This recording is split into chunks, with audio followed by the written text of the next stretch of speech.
কেমনে বললাম, আজকে আমার কাছে একটা নথি দিয়েছে, হুজুর এই কথা একটু বলেন। একদম দেশে যে স্ত্রীর সাথে কেমন আচরণ করা উচিত সেই সম্পর্কে আলোচনা করেন। আরো দুইটা কথা আছে ভাইয়েরা আমার, ভালো করে শোনেন। যারা যুবক বয়সে নিজেদের যৌবনের হেফাজত করে নাই, চরিত্র ঠিক করে নাই, এটা ছেলেও কত বা মেয়ে হোক, বৃদ্ধ বয়স পর্যন্ত ভালো হতে পারে না সঠিক তওবা ইখলাস না হলে।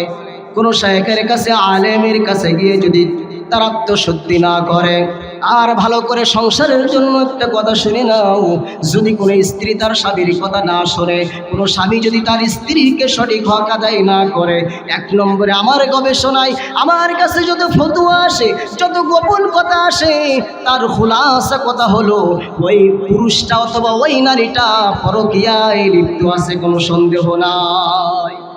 যেহেতু বোন আমার বলেছেন পুরুষদের জন্য এতটুকু কথা বলি, হে পুরুষ ভাইরে আমার, একটা মেয়ে যার দেশ অন্য জায়গায়, যার বাড়ি অন্য জায়গায়, যার মা অন্য জায়গায়, যার বাবা অন্য জায়গায়, আত্মীয় স্বজন ভাই সব অন্য জায়গায়, তোমাকে চেনে না, তোমার সাথে কোনোদিন কথা হয় নাই, শুধু আল্লাহর হুকুম কবুল বলে সব কিছু 17-20 বছর 22 বছরের আশা আকাঙ্ক্ষা ত্যাগ করে দিয়ে একটা মেয়ে যখন তোমার ঘরে আসলো, অন্য কারোর জন্য না, তোমার মাকে দেখে নেই, তোমার আব্বাকে দেখে নেই, ভাই বোন কাউকে দেখে নেই, তোমার অর্থ দেখে নাই, একমাত্র তোমার দিকে লক্ষ্য করে এসেছে।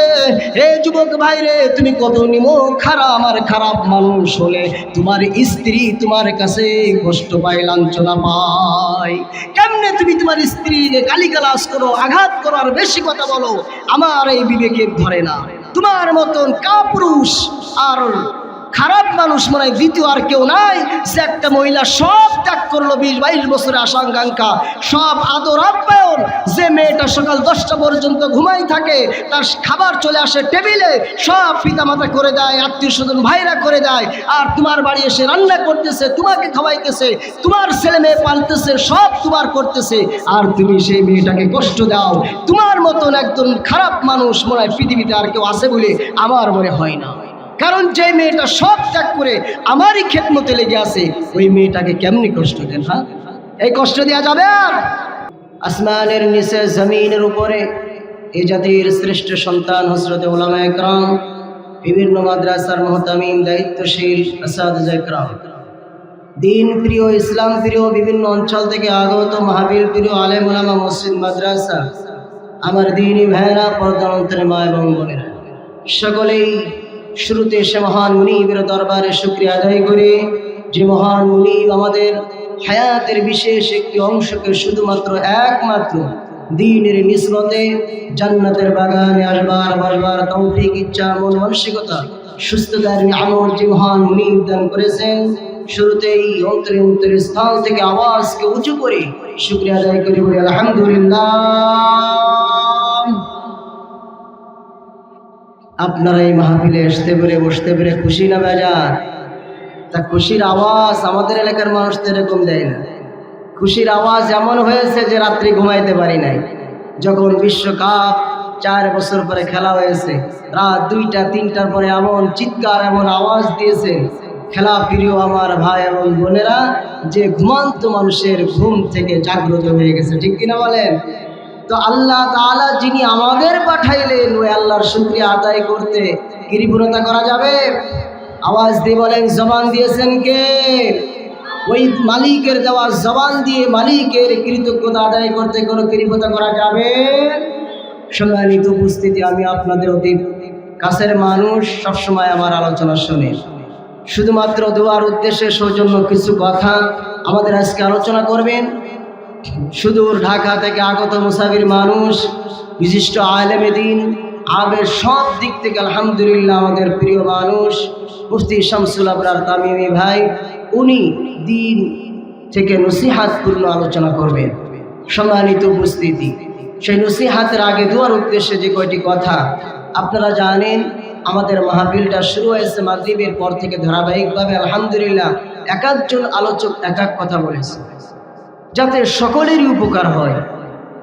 তাই যেহেতু আমাদের প্রধান আলোচক চলে আসছে, এই জন্য আমি সকলের কাছে শুরুতে অনুরোধ করব, বিশেষ করে যারা আয়োজন করেছেন, অর্থ দিয়েছেন, এলাকার প্রত্যেকটি মানুষ, আপনারা জানেন এই মাহফিলটা একটি ব্যতিক্রম ধর্মী মাহফিল।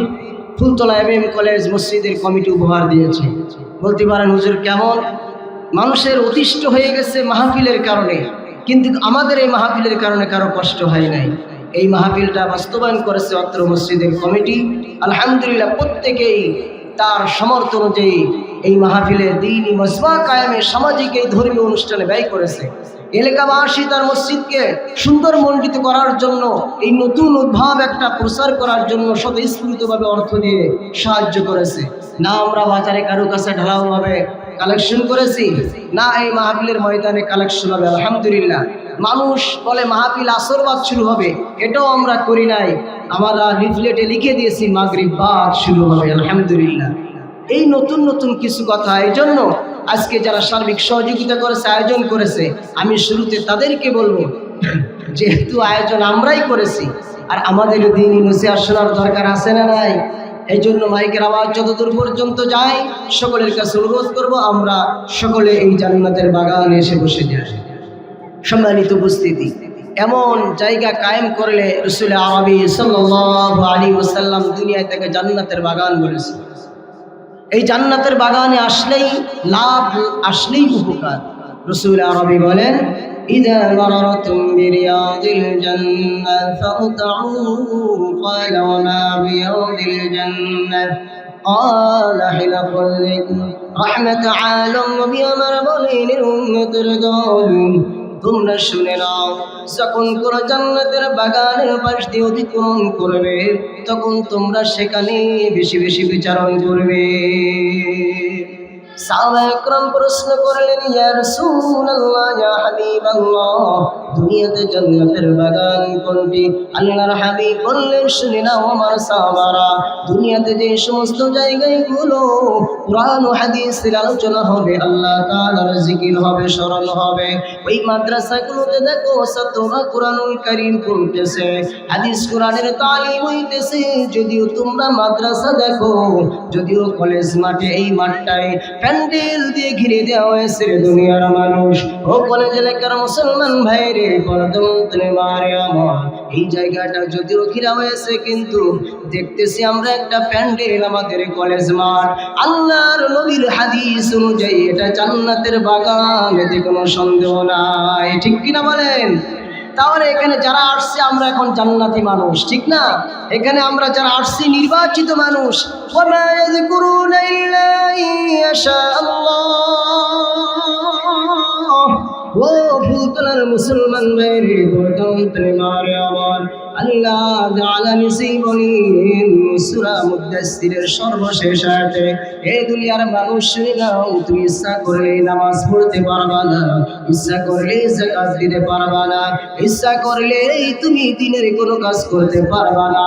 তুমি মনে করো না যে আমি মাহফিলে টাকা দেই নাই, বড় ভালো কাজ করেছি, না না না, তুমি এটা মনে করো তোমার টাকা আল্লাহ মাহফিলে কবুল করে নাই, তোমার টাকা জান্নাতের বাগান কায়েম করতে কবুল হয় নাই, তোমার টাকা মসজিদ বানাইতে কবুল হয় নাই, তোমার টাকা মাদ্রাসা বানাইতে কবুল হয় নাই, তোমার টাকা একজন আলেম হবে জন্য কবুল হয় নাই, তোমার টাকায় অসহায় একজন খেদমত পাবে কবুল হয় নাই। ভালো করে মনে রাখবে, এটা তোমার কোনো কৃতিত্ব না, বরং আল্লাহর পক্ষ থেকে তোমার লানত। আল্লাহ নিজেই বলেন, রে দুনিয়ার মানুষ, আমি যাকে নির্বাচিত করি, মুহাব্বত করি, ভালোবাসি, ওই ব্যক্তি মাহফিলে টাকা দিতে পারে, মাহফিলে যাইতে পারে, মসজিদ করতে পারে, মাদ্রাসা করতে পারে, ওই ব্যক্তির নামটা মসজিদের খাতায় যায়, ওই ব্যক্তির নামটা দিনের লাইনে চলে। সন্দেহ আছে? আমি কিন্তু নিজের কথা বলি নাই, বলেছি আল্লাহর কথা, নবীর কথা। আমাদের কোনো সন্দেহ আছে? ভাইয়ের আমার, আমি কুরআনুল কারীমের যেহেতু সময় কম, বরকতের জন্য আমি আর মাত্র অল্প টাইম, হয়তো 15 মিনিট কথা বলব। কুরআনুল কারীমে সূরাতুল আহজাব এক প্রসিদ্ধ সূরা, এই সূরার 70 এবং 71 নম্বর আয়াত তেলাওয়াত করেছে। রাসূল করিম সাল্লাল্লাহু আলাইহি ওয়াসাল্লামের অসংখ্য অগণিত বাণী থেকে, বুখারী মুসলিম থেকে একখানা হাদিস পড়েছে। এর থেকে অতীব সংক্ষেপে আলোচনা করব ইনশাআল্লাহ। এক একজন এক এক বিষয় আলোচনা করেছে। আমি আজকে আলোচনা করব যেটা সমাজে সৈলাব হয়ে গেছে, যেই গুনাহটা হাজার গুনাহ জন্ম দেয়, যেই গুনাহটা হাজার গুনাহ কি করে জন্ম দেয়, বলা যায় গুনাহের মা উমুল কাবায়ের, হাজারো কবিরা গুনাহ বলেন, হাজারো গুনাহ বলেন, তার মা উদ্ভাবক এক গুনাহ। সেই গুনাহর কথা আপনাদের বলবো ভাইয়ের আমার। এই গুনাহ থেকে আল্লাহ তাআলা আমাকে শুননেওয়ালা বলনেওয়ালা সবাইকে যেন জানার পরে এই গুনাহ বর্জনের তৌফিক দান করে, বলেন আমিন। আওয়াজ দিয়ে বলেন আমিন। যদি আমিনও বলি আল্লাহ কবুল করে তাহলে তো বিপদ, ঠিক কিনা ভাইয়ের আমার। আল্লাহ সুবহানাহু ওয়া তাআলা আয়াতের শুরুতে বলেন, ইয়া আইয়ুহাল্লাযীনা আমানু তাকুল্লাহ ওয়া কুলু কাওলান সাদীদা। এই একটা আয়াত নিয়ে আলোচনা করলে দীর্ঘ সময় আলোচনা করা যায়। শুধু এতটুকু বলি, ফুলতলার মুসলমান রে, আল্লাহ বলেন, হে ঈমানদার, তুমি আগে তোমার মহান মুলিবকে ভয় করো, অর্থাৎ তাকওয়ার গুণ অর্জন করো। ঈমানওয়ালা শুনে নাও, যদি তুমি ঈমানটা পাকাপোক্ত করো, ঈমান দিলে দাবি করো, ঈমানদার বলে দাবি করো, তাহলে তোমার তাকওয়ার গুণ অর্জন করা লাগবে। আর যদি তুমি তাকওয়ার গুণ অর্জন করো, তাহলে পরিচিত পক্ষে তুমি ঈমানদার। যদি তুমি তাকওয়ার গুণ অর্জন না করো, যে কোনো সময় তোমার ঈমান শয়তান নামক বস্তু নিয়ে যেতে পারে। অতএব তোমার ঈমানটা মজবুত করার জন্য তাকওয়া, আল্লাহর ভয়, খোদাভীতি অর্জন করা লাগবে। আর এই খোদাভীতি যদি অর্জন করতে চাও, তাহলে তোমার কথা, তোমার কাজ, যা কিছু করবা সব কিছু সঠিক এবং সত্য হওয়া লাগবে। তুমি যে কাজটা করবা, যে কথাটা বলবা, সব কি হওয়া লাগবে বলেন? এই সত্য হওয়া লাগবে, সঠিক হওয়া লাগবে। অর্থাৎ তুমি যা বলবা, বলাটা সত্য হওয়া লাগবে, সত্য কথা হওয়া লাগবে। যে কাজটা করবা, সে কাজটাও সত্য হওয়া লাগবে, মিথ্যা হলে হবে। তাহলে এই আয়াত দ্বারা বুঝলাম, যদি আমি তাকওয়ার গুণ অর্জন করতে চাই, তাহলে আমার হতে হবে সত্যবাদী। মিথ্যাবাদী হলে আমি তাকওয়ার গুণ অর্জন করতে পারবো না। আর তাকওয়ার গুণ যদি অর্জন করতে না পারি, আমি প্রকৃত মুমিন, ঈমানদার হতে পারবো না। তাহলে আগে সত্যবাদী হতে হবে। সত্যবাদীর গুণ যদি অর্জন করি, ওই গুণ আমাকে তাকওয়ার গুণে গুণান্বিত করবে, আর ওই তাকওয়ার গুণ আমার প্রকৃত ঈমানদারের গুণে গুণান্বিত করবে, বলে সুবহানাল্লাহ। এই গুণ অর্জন করলে পরের আয়াতে আল্লাহ কি দেবেন আমাদের লাভ। যেহেতু আল্লাহ জানে যে আমি দুনিয়ায় যাদের পাঠাইতেছি এরা শুধু লাভ খোঁজে, এই জন্য ব্যবসায়ী যেখানে 1 টাকা লাভ আছে সেখানে ওই ব্যবসায়ী দৌড়ায়, ঠিক কিনা বলে? দৌড়ায় যেখানে লাভ আছে। দুনিয়ায় যত মানুষ আমরা আছি সবাই লাভের পাগল, লাভ ছাড়া কেউ চলে না। এই জন্য আল্লাহ আগে বলতেছেন, এই কাজগুলো করো, আমি তোমাকে এই লাভ দিব। আমরা লাভ নিতে রাজি আছি তো ইনশাআল্লাহ? ভাইরা আমার, তাকওয়া কাকে বলেন? সুন্দর করে ছোট্ট করে, যেহেতু সামনে রমজানুল মুবারক মাস আসতেছে, আমি মসজিদে বয়ান করতেছি, আপনারা জানেন। শুধু তাকওয়ার গুণ অর্জন করার জন্য এতটুকু কথা বলি। আজকে আমরা আলেম ওলামা যারা আছি, ইমাম, মুয়াজ্জিন, নামাজি যারা আছি, দুনিয়ার সকল মানুষ আমরা যারা আছি, চাই ভালো হোক আর মন্দ হোক, অনেকে জানে আমরা তাকওয়ার গুণ অর্জন করেছি, কিন্তু তাকওয়ার গুণ এমন এক গুণ, এই গুণ যদি অর্জন করতে পারি সোজা জান্নাতে যাওয়া যায়। যত আমল আছে, রমজানের রোজার আমলের পরে আল্লাহ বলতেছেন, তাকওয়ার গুণ অর্জন করার জন্য আমি তোমাকে দুনিয়ায় পাঠাইলাম। শুনে নাও মুমিন রে, সূরা বাকারার শুরুতে আল্লাহ বলতেছেন, হুদাল লিল মুত্তাকিন, আমি তোমাকে সঠিক মুত্তাকি হওয়ার জন্য কোরআনটা দান করলাম। ও ফুলতলার মুসলমান ভাইরে, পরদন্ত্রে মারে আমার, ভালো করে শুনে নাও তাকওয়ার গুণ সম্পর্কে। হযরত ওমর ফারুক রাদিয়াল্লাহু তাআলা আনহু হযরত কাব ইবনে আহবারকে প্রশ্ন করলেন, শুনে নাও, বলো তো তাকওয়ার গুণ কাকে বলে? তাকওয়া কাকে বলে? যিনি কাতেবে ওহী ছিলেন, কুরআন খুব সুন্দর পড়তে জানতেন, সাহাবীদের ভিতরে প্রশ্ন করতেছেন, বলো। উনি পাল্টা প্রশ্ন করলেন, আমিরুল মুমিনিন, বলেন তো দেখি, আপনি কখনো কোনো কাটা যুক্ত রাস্তা অতিক্রম করেছেন নাকি? খলিফা ওমর বললেন, হ্যাঁ করেছি। কেমনে করেছেন? অনেক সাবধানে পা ফেলে ফেলে ফেলে ফেলে আমি অতিক্রম করেছি। হযরত কাব বললেন, খলিফাতুল মুসলিমিন এটার নামই হলো তাকওয়া। সেটা কেমনি তাকওয়া? বললেন, খলিফাতুল মুসলিমিন এই দুনিয়ার ভিতরে নিশার জগৎ রয়েছে, এই দুনিয়ার ভিতরে ঘুষের জগৎ রয়েছে, সুদের জগৎ রয়েছে, মাকে কষ্ট দেওয়ার জগৎ রয়েছে, দুনিয়ার ভিতরে হাজারো গুনার জগৎ রয়েছে, চুরি লম্পটগিরি করার, নামাজ না পড়ার, আল্লাহর বিধান না মানার অসংখ্য গুণ রয়েছে। এই অসংখ্য গুণের ভিতরে পদক্ষেপ পা ফেলে ফেলে ফেলে মানে এই দুনিয়ার ভিতরে যেখানে সুদের আটটাকানা সহজেই সুদ পাওয়া যায়, ঘুষ পাওয়া যায়, যেখানে জিনা করা যায়, মানুষকে অত্যাচার করা যায়, জুলুম করা যায়, তোহমাত দেওয়া যায়, যেখানে অসংখ্য উলামা একরামের বিরুদ্ধে যাওয়া যায়, সব কিছু সহজ। এই সহজ জায়গায় যদি আপনি নিজেকে নিয়ন্ত্রণ করে, নিজের আয়ত্ত রেখে, নফসকে আয়ত্ত রেখে এই গুনার কাজ থেকে, বিরাত থেকে আস্তে আস্তে সামনে চলতে পারেন, তাহলে এটাই হলো তাকওয়ার গুণ। ভাইরা আমার, এই দুনিয়ার ভিতরে হাজারো মিথ্যা কথা বলার জায়গা রয়েছে, হাজারো মিথ্যা সাক্ষ্য দেওয়ার জায়গা রয়েছে। এই মিথ্যা সাক্ষ্য, মিথ্যা কথা বলা থেকে আমাদের ফিরে আসতে হবে, তাহলে আমি তাকওয়ার গুণ অর্জন করতে পারবো। আমি প্রায় একটা উদাহরণ দিয়ে বলি, ওটা এখন দেব না যেহেতু সময় নাই। ভাইরা আমার, মিথ্যা কথা আজ আমাদের নিজেদের পরিবারের ভিতরে মিথ্যা কথা বলি। আমি আমার স্ত্রীর কাছে মিথ্যা কথা বলি, স্বামী তার স্ত্রীর কাছে, স্ত্রী তার স্বামীর কাছে, সন্তানাদি তার পিতা মাতার কাছে, ভাই ভাইয়ের কাছে, ভাই বোনের কাছে, প্রতিবেশী প্রতিবেশীর কাছে, মুসাল্লিরা ইমামের কাছে, ইমাম মুসাল্লিদের কাছে, একে অপরের কাছে যেমন মিথ্যা কথা বলে, মিথ্যা সাক্ষ্য দেয়, মিথ্যা সমর্থন করে, ব্যবসায়ের ভিতরে মিথ্যা, আদালতের ভিতরে মিথ্যা, বিচার কার্যের ভিতরে মিথ্যা, পরিবারের ভিতরে, অর্থনীতি জীবন নীতির ভিতরে মিথ্যা, সব জায়গায় যেমন মিথ্যা সয়লাব হয়ে গেছে। আল্লাহর নবী বলেন, শুনে নাও ব্যবসায়ীরা, তোমরা যারা ব্যবসা করো, এই বুলদারার মানুষ বেশি শিক্ষার থেকে ব্যবসায়ী পাগল। আল্লাহ নবী বলেন, হে দুনিয়ার মানুষ শুনে নাও। হযরত আবু যর গিফারী রাদিয়াল্লাহু তাআলা বলেন, যারা মিথ্যা কথা বলে ব্যবসা করবে, সালাসাতুল লা ইউকাল্লিমুহুমুল্লাহু ইয়াওমাল কিয়ামাতি ওয়া লা ইয়ানজুরু ইলাইহিম ওয়া লা ইউযাক্কিহিম ওয়া লাহুম আযাবুন আলীম।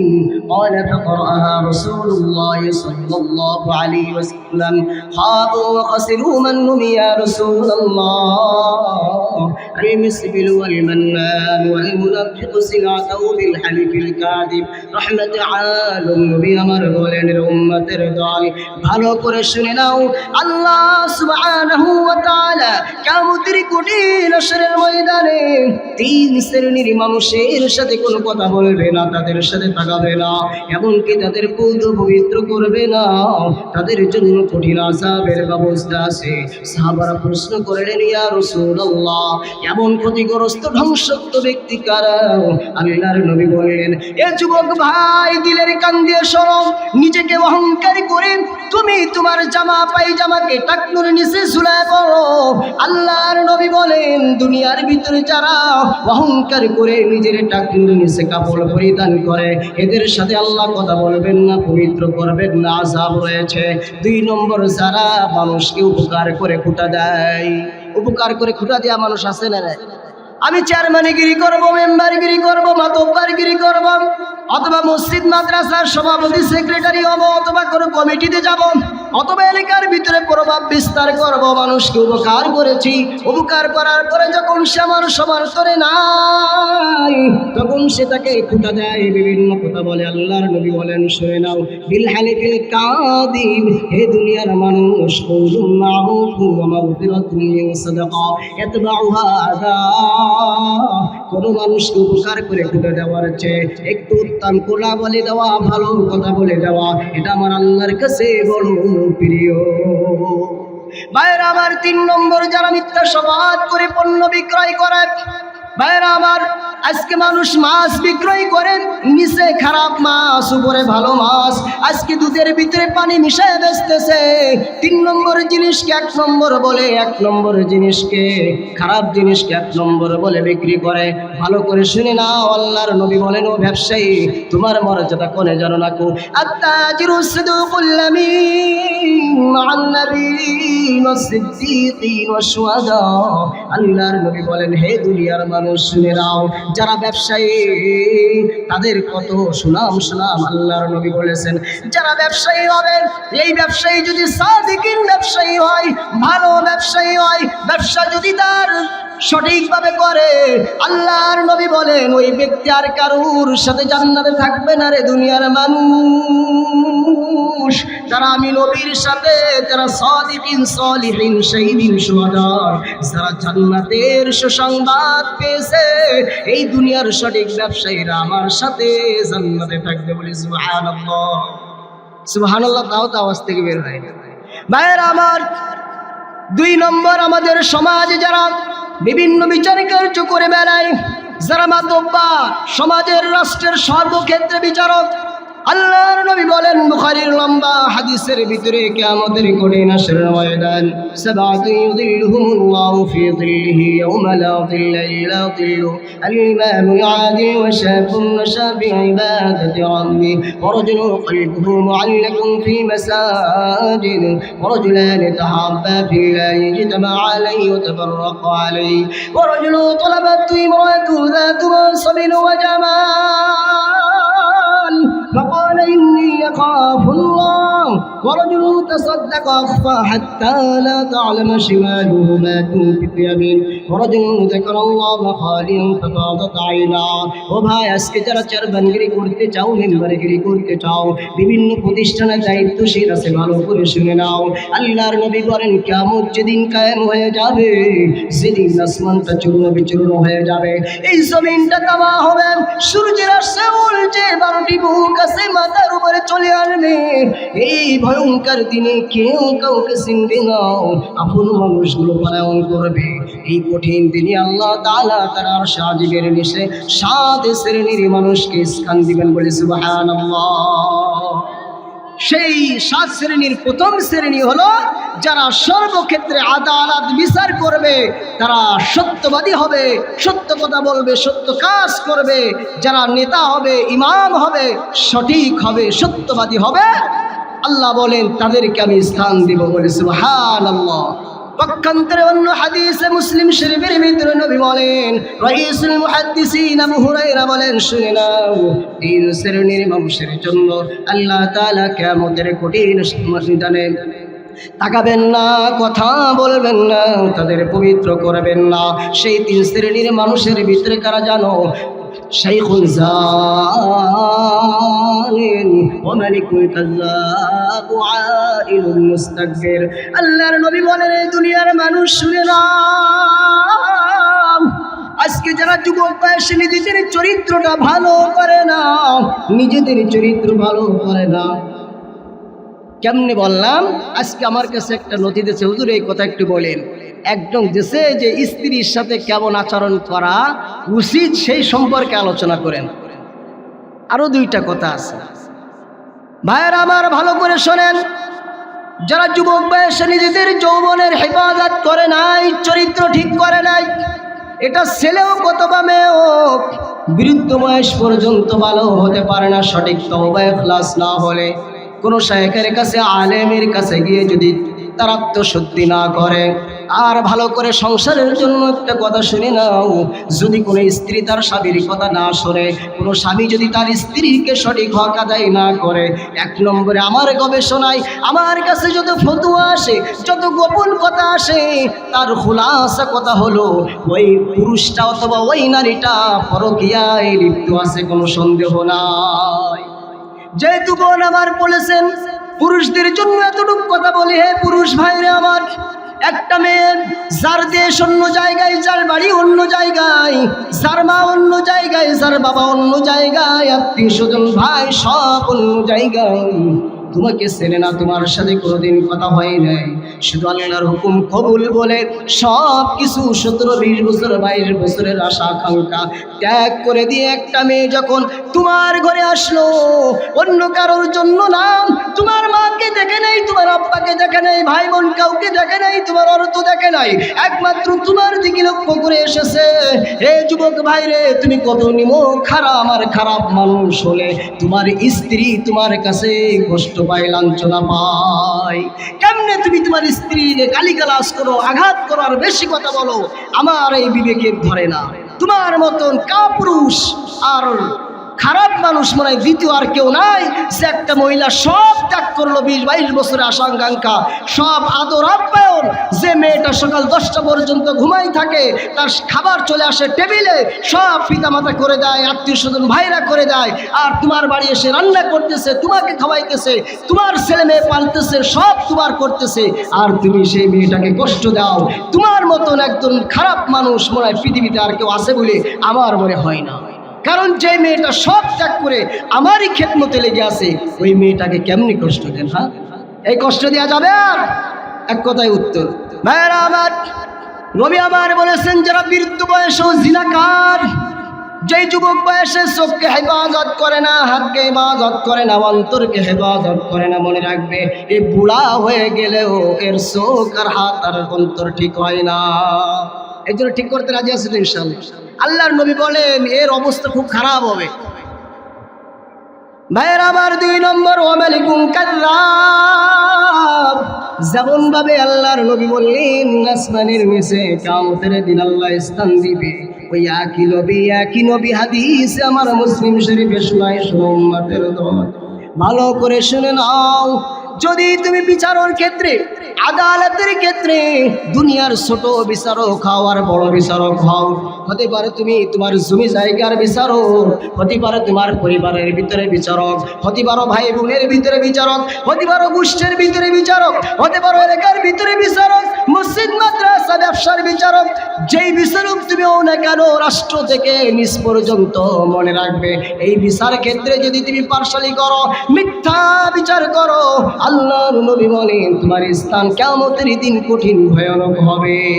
সর্বশেষ 3 নম্বর হলো ওয়াইলুল মুস্তাকবির, আমি গরিব মানুষ, আমার অহংকারী। মনে রাখবে আল্লাহ যাদের ধনী করছে এদের অহংকারের স্থান আছে, আল্লাহ নিজেই বলেছে, কারণ আমার অর্থ আছে, সম্পদ আছে, আমার জনবল সব আছে, অহংকার করতেই পারে। অহংকার যদিও নিকৃষ্ট খারাপ কাজ, কিন্তু আল্লাহর নবী বলেন তোমার অর্থ নাই, তোমার জনবল সমর্থ কিছুই নাই, আবার তুমি অহংকার করবা, এই অহংকারী আল্লাহ তাআলা কোনোদিন পছন্দ করে না। আমরা গরিব হই, অসহায় হয় আর ধনী যাই হোক, আমাদের ইখলাসের সাথে নমনীয় হতে রাজি আছি না নাই? ভাইরা আমার, তাহলে আমরা গরিব মানুষ আবার অহংকারী হব, এমন আচরণ যেন আমাদের থেকে না হয়। রাজি আছি তো ইনশাল্লাহ? বড় লোক হোক আর গরিব হোক, কেউ কখনো অহংকার করব আল্লাহ তাআলা কিন্তু সাক্ষী রেখে বলুক, আল্লাহ আমরা কেউ অহংকার করবো না। 2 হাত তুলে আল্লাহকে দেখাই, আল্লাহ আমাদের অহংকার থেকে হেফাজত করে বলে আমিন। আলা উনাব্বিউকুম বিআকবারিল কাবাইরি সালাস, ক্বালু বালা ইয়া রাসূলুল্লাহ, الإشراك بالله وعقوق الوالدين وشهادة الزور وفي رواية قول الزور। আল্লাহর নবী সাল্লাল্লাহু আলাইহি ওয়াসাল্লাম বলেন, উম্মতের দল ভালো করে শুনে নাও, সব থেকে মারাত্মক গুনার ভিতরে 3টি গুনাহ বড় মারাত্মক গুনাহ, মারাত্মক গুনাহ, কবিরা গুনাহ। তো কবিরা গুনাহ, কবিরা গুনার ভিতরে শ্রেষ্ঠতম কবিরা গুনাহ, এই কবিরা গুনার ভিতরে 3টি কবিরা গুনাহ থেকে তোমরা বাঁচবে। সেই 3টি কবিরা গুনার ভিতরে একটি হলো আল-ইশরাকু বিল্লাহ। আল্লাহর নবী বলেন, উম্মতের দল এই 3টি কবিরা গুনার ভিতরে একটি কবিরা গুনাহ হলো, যেই রব তুমি তার কাছে কিছুই চাও না, আশা করো নাই, ভরসা করো নাই, কিন্তু কই রব তোমাকে বিনা দরখাস্তে বিনা আবেদনে আশরাফুল মাখলুকাত বানাইলো, তোমাকে গাছ বানাইলো না, অন্য কোনো প্রাণী বানাইলো না, শ্রেষ্ঠ মানুষ বানাইলো। তোমাকে শ্রেষ্ঠ মানুষ বানায় অন্য কোনো ধর্মে দিল না, ইসলামের ভিতরে দিল, মুসলমানের ঘরে দিল। শুধু তাই নাই, তোমাকে কানা বানাই নাই, ন্যাংরা কুড়াক বোবা কিছুই বানাই নাই। ওই আল্লাহ তোমাকে এত সুন্দর বানাইলো। আল্লাহ বলেন এত সুন্দর তোমাকে বানাইলাম, বানানোর পরেও যদি তুমি আমার সাথে অন্য কাউকে অংশীদার করো রে মানুষ, মনে রাখবে এর মতন খারাপ মানুষ আর কেউ নাই, এর মতন বড় নাফরমান গুনাহগার আর কেউ নাই। এই জন্য এর শাস্তি বড় কঠিন। 2 নম্বর আল্লাহর নবী বলেন ওয়াকুকুল ওয়ালিদাইন। ও যুবক ভাই, মুরব্বী বাবা জান, আমার পর্দার অন্তরের মা, আমি আলোচনা করে শেষ করছি, শুনে নাও। সামনে রমজান আসতেছে, তোমাদের যাদের পিতা মাতা এখনো জীবিত আছে, হাতে পায়ে ধরে বলে আল্লাহ বলেছেন আমার সাথে শিরিক করবে না। 2 নম্বরে কোরআনে কারিমে যত জায়গায় আছে আল্লাহর ইবাদত কর। তারপরের শব্দই হলো তুই তোর পিতা মাতার খেদমত কর। কারণ আল্লাহ বুঝাইতেছে, শুনে নাও, আমি তোমাকে দুনিয়ায় পাঠাইলাম, আমি তোমাকে আসমান থেকে দুনিয়ায় ফেলে দিতে পারি নাই, আমি তোমাকে পাঠাইছি তোমার পিতা এবং মাতার মাধ্যমে। অতএব তুমি যদি আবার ওই দুনিয়া থেকে আসমানে উঠিতে চাও, এই দুনিয়ার মানুষ মুসলমান মুসলমানদের, তাহলে ওই পিতা মাতার খেদমত করো, পিতা মাতার খুশি করো। যদি তুমি পিতা মাতার খেদমত করতে পারো, পিতা মাতার খুশি করতে পারো, পিতা মাতার খেদমত খুশি করলে আমি আল্লাহ তোমাকে জান্নাত দান করব। আল জান্নাতু তাহতা কুদামিল উম্মাহাত। ভালো করে শুনে নাও দুনিয়ার মানুষ, যদি তুমি তোমার পিতা মাতার খেদমত না করো, বাউদা মান আদারাকা আবাইদাল কিবারি আও কিলাহুমা ফালা ইউদখিলাহুল জান্নাহ। আমিন। যদি তুমি জান্নাত কামাই করতে না পারো, তুমি তোমার পিতাকে পেয়েছো অথবা মাতাকে পেয়েছো, যাকে পাও না কেন, যদি তাকে খেদমত করে খুশি করে জান্নাত কামাই করতে না পারো রে ফুলতলার মুসলমান ভাই রে, ও অন্তরে মা, তাহলে তোমার জন্য জাহান্নাম ছাড়া আর কিছুই নাই। বিশেষ করে যুবক ভাইদেরকে বলি, আমার কাছে অনেক রিপোর্ট আছে, অনেক তার যুবক তার মাকে কষ্ট দেয়, মাকে বেশি কথা করে, এমনকি অনেক নালায়েক তার পিতা মাতাকে আঘাত করে পর্যন্ত এমন খারাপ মানুষও দুনিয়ায় আছে, অন্য জায়গায় নাই, ফুলতলায়ও আছে। এই জন্য বলি পিতা মাতার খেদমত করো, তোমার সাধ্য অনুযায়ী পিতা মাতার খুশি করো। তোমার পিতা মাতা তোমার জন্য পোশাক তৈরি করলো, কোনোদিন বলে নাই তোমার চাহিদা পূরণ করতে সন্তান রে আমি এটা পারতেছি না, যেমনি হোক তোমার আশা পূরণ করে, তোমাকে ফল খামায় কাপড় চোপড় দান করে, সব কিছু দেয়, আর তুমি তোমার পিতা মাতার খরচের ব্যাপারে হিসাব করো। এই জন্য অনুরোধ করে বলি রে যুবক, এখনো তোমার মা আছে, আব্বা আছে, এই গনিমত যখন হারাই যাবে তখন বুঝবা গনিমত যতদিন আছে খেদমত করে জান্নাত কামাই করে নাও। সর্বশেষ আল্লাহর নবী বলেন, তুমি মিথ্যা কথা বলো না, মিথ্যা সাক্ষ্য দিও না, কারণ তোমার একটা মিথ্যা কথার কারণে, একটা মিথ্যা সাক্ষ্য দেওয়ার কারণে একজনের বাড়ি উচ্ছেদ হয়ে যাবে, তোমার মিথ্যা কথার কারণে, মিথ্যা সাক্ষ্য দেওয়ার কারণে একজনের ফাঁসি হয়ে যাবে, তোমার মিথ্যা সাক্ষ্য দেওয়ার কারণে একজন মানুষ ইসলামের বিপক্ষে সংসদে যাবে, তোমার মিথ্যা কথার কারণে রাষ্ট্রে একজন মানুষ তুমি সার্টিফিকেট দিয়েছো ভালো মানুষ, অথচ সে খারাপ মানুষ, ওই ভালো সার্টিফিকেট নিয়ে চাকরি পেয়ে দেশের ক্ষতি করবে, রাষ্ট্রের ক্ষতি করবে। এই জন্য মিথ্যা সাক্ষ্য দেওয়া, মিথ্যা কথা বলা, যত ধরনের কাজ আছে সব কাজ থেকে হেফাজত থাকতে হবে। রাজি আছি না নাই? লিল্লাহি তাকবীর।